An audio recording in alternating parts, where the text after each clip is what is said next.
పాషా గారు, అంటే చిన్న ఇది ఈ మధ్యకాలంలో నడుస్తున్నది ఒకటి చెప్పాలనిపించింది.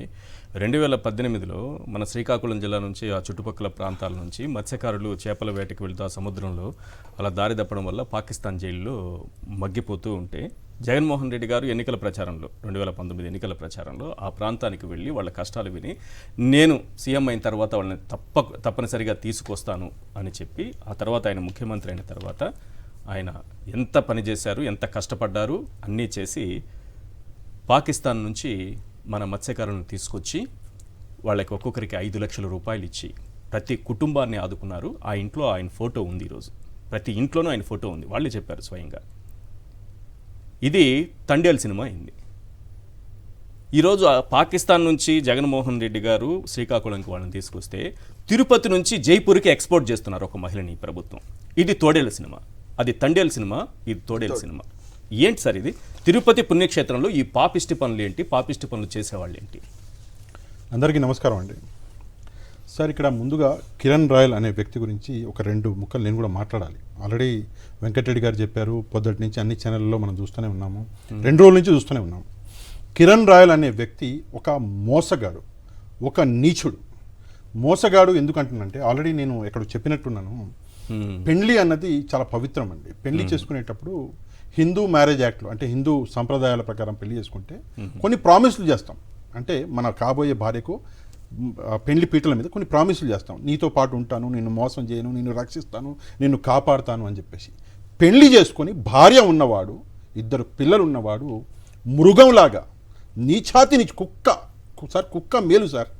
ఈ వ్యక్తి ఎన్ని అక్రమ సంబంధాలు పెట్టుకుని ఈరోజు మన ముందు 2 ఉన్నాయి, మన వెనకాల చాలా ఉన్నాయని చెప్పేసి కూడా చాలా మంది అంటున్నారు. పార్టీలోనే ఒక డిస్కషన్ అంటున్నారు, ఇంకా రాబోతున్నాయని కూడా అంటున్నారు. కుక్క కంటే హీనంగా ఈరోజు ఒక వ్యక్తి ఇంత నీచానికి దిగిండు. ఆ వ్యక్తి రాజకీయాల్లో ఉన్నాడు అంటే రాజకీయాలు సిగ్గుపడాలి. ఇది ముఖ్యమైన విషయం సార్. ఈరోజు మోసాలు ఎంత ఘోరంగా ఉన్నాయంటే ఈ కిరణ్ రాయల్ అన్న వ్యక్తి మోసాలు, అమ్మాయిలని ఆడవాళ్ళని ట్రాప్ చేసి వాళ్ళని వాడుకొని, అంటే అనకూడదో అనాలో తెలియదో క్షమించాలి, వాడుకొని వాళ్ళ దగ్గర నుంచే డబ్బులు తీసుకొని ఇంత ఘోరం. 1,20,00,000 రూపాయలు ఒక మహిళ దగ్గర నుంచి తీసుకొని, కారు తీసుకొని, 30 సవర్లు బంగారం తీసుకొని ఈరోజు ఆ మహిళని మోసం చేసి ఈ స్థితికి తీసుకొచ్చిండు, చనిపోయే స్థితికి తీసుకొచ్చిండంటే నిజంగా వీడికంటే దుర్మార్గుడు ఇంకోటి ఉండడు. అది నేరం కాదంటోంది కదా ఎల్లో మీడియా. ఆమెదే తప్పు, ఆమె కిలాడి. సార్, నేను ఈరోజు మాట్లాడే కొన్ని విషయాలు అంటే మీకు కూడా నచ్చకపోతే, అంటే 1,30,00,000 ఇవ్వడం ఆమె చేసిన తప్పు నేను చెప్తాను సార్. నేను చెప్తాను కదా, ఈరోజు నేను మాట్లాడే విషయాలు కొన్ని మీకు కూడా నచ్చవు సరే, కానీ మాట్లాడడం నా ధర్మం కాబట్టి మాడతా. ఎల్లో మీడియా అవంతా వదిలేండి సార్, వాళ్ళ బ్రతుకే అంత.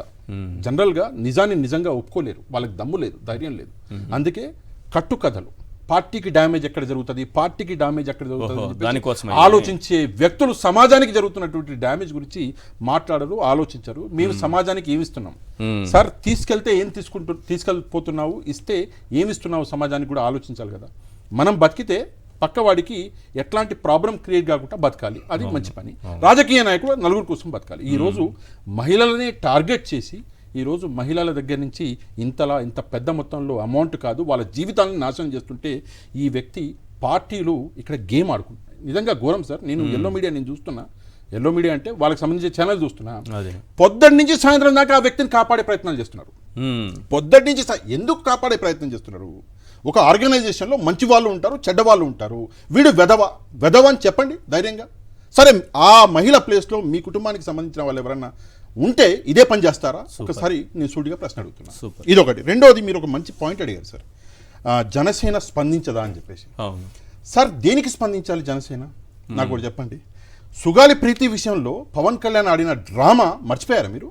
నేను మర్చిపోలే. ఆ బస్సు నుంచి అలా పడతాడు అనుకున్నా నేను, అంతలా ఊగిపోయాడు. సుగాలి ప్రీతి, ఈ రోజు సుగాలి ప్రీతి పరిస్థితి ఏంటి? ఆ కేసు పరిస్థితి ఏమన్నా అసలు ఎవరికైనా గుర్తుందా? సుగాలి ప్రీతి ఆ తల్లి ఆ బాధ ఎవరికైనా గుర్తుందా? వచ్చే ఎలక్షన్కి మళ్ళీ వాడుకుంటాడు పవన్ కళ్యాణ్. అదే చెప్తున్నాను కదా, అప్పటిదాకా వచ్చే ఎలక్షన్లకు 2-3 నెలలకి ముందు ఏదో ఒక డ్రామా చేస్తాడు, వాడుకుంటాడు. సార్, 8-9 ఏళ్ల పాప చిన్నారిని అంటే పాడు చేసి తీసుకెళ్లి నదిలో పడేస్తే శవం దొరకకపోతే ఆ శవం మీద ఒక్క మాట మాట్లాడేది ఈ వ్యక్తి నాయకుడంట. మేము సిగ్గు లేకుండా ఈ వ్యక్తిని నాయకుడని ఒప్పుకోవాలంట. ఇదా సార్ సమాజానికి మనం ఇచ్చేది? సార్ 5 నెలల పాప సార్ విజయనగరంలో 5 నెలల 5 నెలలు అంటే చిన్నారి మనం చేతిలో పట్టుకుంటాం. 5 నెలల పాప మీద అన్యాయం జరిగితే, అఘాయిత్యం జరిగితే విజయనగరంలో ఈ వ్యక్తి మాట్లాడాడు సార్. 3.5 సంవత్సరాల ఒక పాపని పాడు చేసి తీసుకెళ్లి బొంద పెడితే ఆ బొంద పెట్టిన ఆ శవం గురించి ఒక మాట మాట్లాడాడు సార్ డిప్యూటీ సీఎంగా ఉండి. ఈ వ్యక్తి గురించి ఏం ఎక్స్పెక్ట్ చేస్తారు మీరు? ఇదే కదా ఎక్స్పెక్ట్ చేయవలసింది. ఈరోజు కాపాడుతున్నావు, ఎవరిని కాపాడుతున్నావు? రేపు పొద్దున్న ఇదే పరిస్థితి నీ కుటుంబానికి వస్తే కాపాడతావా?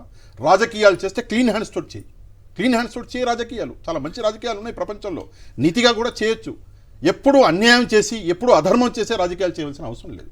ఎందుకు ఈరోజు ఈ పరిస్థితులు వచ్చినాయి అంటే కేవలము రాజకీయాల మీద మోజు, వీళ్ళకి పదవుల మీద మోజు సార్. ఆ మోజుతో ఈ పరిస్థితి. నెక్స్ట్ ఒక మాట అన్నాడు కిరణ్ రాయల్, 40 రోజుల్లో బయటకు వస్తాను. ఎవడి ధైర్యం సార్? ఎవడిచ్చిండు ఆ ధైర్యం కిరణ్ రాయల్కి? నాకు విషయం చెప్పండి. చట్టం అంటే వీళ్ళకి చుట్టమా? అంటే అంత ఈజీ నా కోర్టులు పోలీసులు అంటే? పోలీసులు ఒకసారి ఆలోచించాలి ఎటువైపు తీసుకెళ్తున్నారు సమాజాన్ని. ఒకడు నేను క్రైమ్ చేస్తా 40 రోజుల్లో బయటకు వస్తా, ఏం చేస్తారో చేసుకోండి అంటున్నాడు అంటే నిజంగా పోలీసు వ్యవస్థని ఛాలెంజ్ చేస్తాడా? కోర్టులని ఛాలెంజ్ చేస్తాడా? ఒకసారి ఆలోచించండి. నెక్స్ట్ ఇక్కడ చాలా ఇంపార్టెంట్ విషయం సార్. జైపూర్ నుంచి పోలీసులు వస్తారు. 2 రోజుల ముందే ఈ కిరణ్ రాయల్ అనే వ్యక్తి చెప్పేస్తాడు వస్తుర్రు అని. జైపూర్ నుంచి వస్తారు. ఎలా చెప్పాడు? అదే చెప్తున్నాను నేను. 2 రోజుల ముందే చెప్తాడు. అంటే కల వచ్చిందంట కిరణ్ రాయల్కి. విషయం ఏంటంటే కరెక్ట్ గా ఈమె ప్రెస్ మీట్ కంప్లీట్ చేసుకునే టైంకి పోలీసులు వచ్చి పోలీసులు తీసుకెళ్లిపోతారు. ఎట్లా ఉంది సిచ్యువేషన్ అంటే సార్, రాజస్థాన్లో ఎవరి ప్రభుత్వం సార్? బీజేపీ ప్రభుత్వం కదా. ఒక చిన్న ఇన్సిడెన్స్ చెప్తాను. పవన్ కళ్యాణ్కి జ్వరం వచ్చిందంట. హర్దీప్ సింగ్ పూరి గారు మన యూనియన్ మినిస్టర్ ఒక ట్వీట్ చేస్తాడు, get well soon Pawan Kalyan అని చెప్పేసి ఈరోజే. అంటే ఇన్ఫ్లుయెన్స్ చూడండి ఎట్లుందో. ఇక్కడ రాజస్థాన్ పోలీసులు ఇక్కడ వచ్చిర్రు అంటే ఆ రాజస్థాన్ పోలీసులను కదిలించినోడు ఎవడు? ఓకే, నాకు అది చెప్పండి. మీ ఇన్ఫ్లుయెన్స్లు, మీకు జ్వరం వస్తే మీకు సెంట్రల్ మినిస్టర్లు ట్వీట్ చేస్తారు అంటే మీ ఇన్ఫ్లుయెన్స్లు ఎట్లున్నాయి చూడండి. మీకు ఇక్కడ కూటమిలో ఉన్నటువంటి బీజేపీని మీకు అక్కడ గవర్నమెంట్లో ఉన్నది. ఈ విషయాన్ని మొత్తానికి అనగదొక్కడానికి ఆ మహిళను అరెస్ట్ చేసి తీసుకెళ్లి భయపెడతారు. రేపు పొద్దున ఏం జరుగుతుందో అది కూడా చెప్తాను నేను. భయపెడతారు, రాజీ పెట్టిస్తారు. ఆ మహిళ ఇక ఎక్కడ మాట్లాడదు. కథం, కాంప్రమైజ్. అంతేనా? అంతే, కాంప్రమైజ్. చెప్తున్నాను కదా, మాట్లాడదు. కానీ సమాజానికి నేను ఒకటే విషయం తర్వాత నేను చెప్తాను కదా, ఈ విషయం రాదిగ బయటికి. ఏమన్నారు? ఇంకో విషయము, జానీ మాస్టర్ ఇష్యూ అయింది, సస్పెండ్ చేస్తున్నామని లెటర్ ఇచ్చారు. కిరణ్ రాయల్ ఇష్యూ అయింది, సస్పెండ్ చేశారా? చేయలే. ఏమన్నారు? ఎంక్వైరీ చేస్తున్నాము, అప్పటి వరకు మీరు పార్టీ కార్యకలాపాలకు దూరంగా ఉండండి అన్నారు. నేను ఒకటే విషయం చెప్తున్నా, సరే ఇన్ని డ్రామాలు ఆడుతున్నారు, ఇన్ని చేస్తున్నారు కదా, నేను మాటికి అదే విషయం చెప్తున్నాను సార్. ఆడవాళ్ళు, మన ఇంట్లో ఆడవాళ్ళు ఉన్నారు, మన ఇంట్లో కూడా ఎప్పుడన్నా ఆ కష్టం మనకు వస్తే ఆ బాధ ఎట్లుంటుంది, ఆ కోపం ఎట్లుంటుందో ఎప్పుడన్నా ఆలోచించారా? ఇది కిరణ్ రాయలు. నేను పవన్ కళ్యాణ్ గారి జనసేన పార్టీ గురించి చెప్పిన, లక్ష్మి గారి గురించి కూడా చెప్పాలి sir. Okay, yellow media Lakshmi గారి పేరుని లక్ష్మి రెడ్డి అని చెప్పేసి చెప్తున్నది. సరే, లక్ష్మి రెడ్డి అయినా అదే న్యాయం, ఓన్లీ లక్ష్మి అయినా అదే న్యాయం. ఇక్కడ లక్ష్మి గారి గురించి చెప్తా. ఇది మీ చాలా మందికి నచ్చకపోయి ఉండొచ్చు. ఎప్పుడైనా సరే ధర్మబద్ధంగా, చట్టబద్ధంగా మన జీవితాన్ని మనం వెచ్చిస్తే ఇట్లాంటివి జరగవు. కిరణ్ రాయల్ తప్పు చేసిండా అంటే 100% వాడు కుక్క. ఆ కుక్క నోట్లో బొక్క ఎవరు అంటే ఎందుకు అయ్యారు అంటే అది మీ తప్పు, లక్ష్మి గారి తప్పు ఉంది, 100% ఉంది. ఎవడు ఒప్పుకున్నా ఒప్పుపోయినా నేను ఈ విషయం చెప్తా. భర్త చనిపోయిన తర్వాత మీరు ఒకవేళ రెండో పెళ్లి చేసుకోవాలనుకుంటే 100% ఎవడు ఆపడు, అది చట్టం మీకు ఇచ్చిన హక్కు. కానీ ఇది పద్ధతి కాదు. ఈరోజు ఈ దుస్థితికి ఎంతో కొంత కారణం మీరు కూడా ఉన్నారు, అందులో ఎవ్వరు, అది 100% ఫ్యాక్ట్. కానీ ఈ కిరణ్ రాయల్ అన్న ఇట్లాంటి వ్యక్తులని సార్, నాకు 3 ఆడపిల్లలు సార్. నాకు ఈ విషయం చదివినప్పటి నుంచి చూసినప్పటి నాకు భయం వేస్తుంది. ఏంటి ఎటుపోతుంది సమాజం అని చెప్పేసి. నాకు భయం కిరణ్ రాయల్ని చూస్తే అవ్వట్లే, నాకు భయం ఈ ప్రభుత్వాలను చూస్తే అవుతుంది. ఈ ప్రభుత్వాలు వాడిని షీల్డ్ చేస్తున్న పద్ధతిని చూస్తే అవుతుంది. అంటే మీ పార్టీకి సంబంధించిన వాడైతే మీరు షీల్డ్ చేస్తారా? వాడు ఎంత దుస్థితి, ఎంత గలీజ్ పని చేసినా షీల్డ్ చేస్తారా? భయపడాల్సింది కిరణ్ రాయల్ని కాదు, ఈ ప్రభుత్వం చాలా చక్కగా చెప్పారు, చాలా చక్కగా చెప్పారు. ఈ ప్రభుత్వం నాకు భయం వేస్తుంది, కూటమి చూసే భయపడాలి సార్. ఇంకో విషయం సార్, వీడు ఇలాంటి వాళ్ళు ఎక్కడైనా ఉండొచ్చు కానీ ప్రభుత్వం ఈ విధంగా వ్యవహరించకూడదు. ఈ వ్యక్తి మాట్లాడిన ఒక ఆడియో టేప్ మీరు ఇందాక వినిపించారు, బీప్లు వేశారు. ఆ ఆడియో టేప్ నేను విన్నాను, నిజంగా సిగ్గేసింది సార్. అట్లాంటి ఇంత దుర్భాషలాడే ఒక మహిళని 1.2 కోట్ల రూపాయలు డబ్బులు తీసుకొని కూడా ఇంత ధైర్యంగా దుర్భాషలాడి నేను కొట్టడానికి వస్తున్నా అని చెప్పేసి మొగోడు వెళ్ళిండే. ఒకవేళ పోలీసులు కరెక్ట్ గా పనిచేసి అక్కడికక్కడ మోకాలి చిప్పలు పలగొట్టుంటే మళ్ళీ వాడికి ధైర్యం అవుతుందా?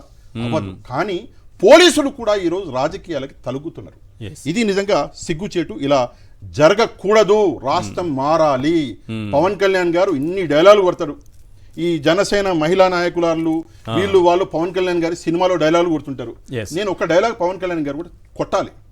నీతిగా నిబద్ధతగా బ్రతికితే సమాజానికి మనం ఏదన్నా మంచి చేయగలం. కాదు రాజకీయంగా బతుకుతా, ఇట్లాంటి చిల్లర చేష్టలు చేసి ఇట్లాంటి మోసగాలని కాపాడుతా అంటే రేపు పొద్దున్న మళ్ళీ జగన్మోహన్ రెడ్డి గారి ప్రభుత్వం వచ్చాక ఈ రోజు లక్ష్మి గారికి మీరు న్యాయం చేస్తారో చేయరు నాకు తెలియదు, కానీ 2029లో మళ్ళీ మొత్తం ఎక్కడికక్కడ మొత్తం చనిపోయి మొత్తం పాతి పడతారు కదా, వాటిని తీసి ఇదే లక్ష్మి గారికి న్యాయం చేసి ఇదే కిరణ్ రాయల్ని ఆ రాజస్థాన్ పోలీసులు చూస్తుండగానే తీసుకెళ్ళి జైలేస్తాం. ఇది కూడా గ్యారంటీ. రైట్. ఒక్కసారి లక్ష్మి గారు మాట్లాడింది ఇతను చెప్పినటువంటి బెదిరింపుల విషయానికి సంబంధం. నా వెనక జనసేన ఉంది, పవన్ కళ్యాణ్ ఉన్నారు, నాదెండ్ల మనోహర్ ఉన్నారు, వీర మహిళలు. అదే ఒక్కసారి పవన్ కళ్యాణ్ ఏమని చెప్తున్నాడు అంటే అమ్మాయి అదే అంటోంది, అంటే అమ్మాయిలపై అరాచకాలు చేయమని వీళ్ళంతా ప్రోత్సహిస్తున్నారా ఏంటి? జనసేన వీర మహిళకే దిక్కులేదు సార్. జనసేన వీర మహిళలే మమ్మల్ని లైంగిక వేధిస్తున్నారని కంప్లైంట్ ఇస్తే దానికే దిక్కు, లేకపోతే లక్ష్మికి దిక్కు ఎక్కడ ఉంటది? పిఠాపురంలో ఒక అమ్మాయి మన కాన్స్టిట్యున్సీలో అమ్మాయి రేప్ జరిగితే ఆ అమ్మాయి గురించి మాట్లాడే ధైర్యం చేయలేదు ఇంతవరకు. టీడీపీ నాయకుడు కదా సార్ రేప్ చేసిన వ్యక్తి, కూటమి కాదా? సరే టీడీపీ నాయకుడు అయితే నువ్వు మాట్లాడవా? వైసీపీ పార్టీకి సంబంధించిన వాళ్ళు అయితే మాట్లాడతావా? అంతే కదా సార్. న్యాయం ఓన్లీ టీడీపీకి లేదా? అతనే టీడీపీ నాయకుడు అంటే లోకల్ లీడర్ అంటే. ఏంటి సార్ ఇది అన్యాయం? ఎంత ఘోరం అంటే ఆ అమ్మాయి బస్ స్టాండ్ లో వెయిట్ చేస్తుంటే తీసుకెళ్లి ఇంత ఘోరం చేస్తే, ఇంత పెద్ద రచ్చ అయితే తన ఓన్ కాన్స్టిట్యున్సీ అని కూడా ఆలోచించుకోకుండా ఈ రోజు అట్లీస్ట్ సరే నువ్వు వెళ్ళలేదు, నువ్వు బిజీ మ్యాన్ బి, నీకు మళ్ళీ జ్వరం వచ్చిందేమో అప్పుడు కూడా వదిలేయండి. మరి నీ పార్టీ వాళ్ళనన్నా పంపించి, నీ పార్టీ వాళ్ళనన్నా పంపించి ఎంతో కొంత ఆర్థిక సాయం. కాదు సార్, ప్రశాంతమైన తిరుపతి నగరం ఎట్లుందంటే కార్పొరేటర్లని కిడ్నాప్ చేసేస్తున్నారు, చంపేస్తామని బెదిరించారు.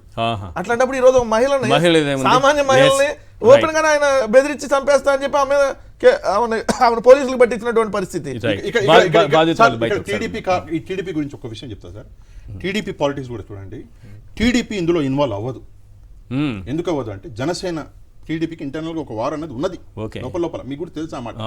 జనసేన పెరుగుతున్న స్పీడ్ టీడీపీకి తట్టుకోలేకపోతుంది. టీడీపీ వాడుకుంటుందేమో. దీన్ని తప్పకుండా వీళ్ళు ఏం చేస్తున్నారు, వాడుకుంటారు. దొంగల విషయం వచ్చినప్పుడు దొంగలు ఇద్దరు మళ్ళీ కలిసి చాలా సార్ పాలిటిక్స్ అనేది చాలా వాటాల దగ్గర కొద్ది గొడవలు ఉన్నా తర్వాత మళ్ళీ కాంప్రమైజ్, ఎందుకంటే తర్వాత మళ్ళీ లందన్ జగన్ గారు వస్తే ఊరుకోడు కదా.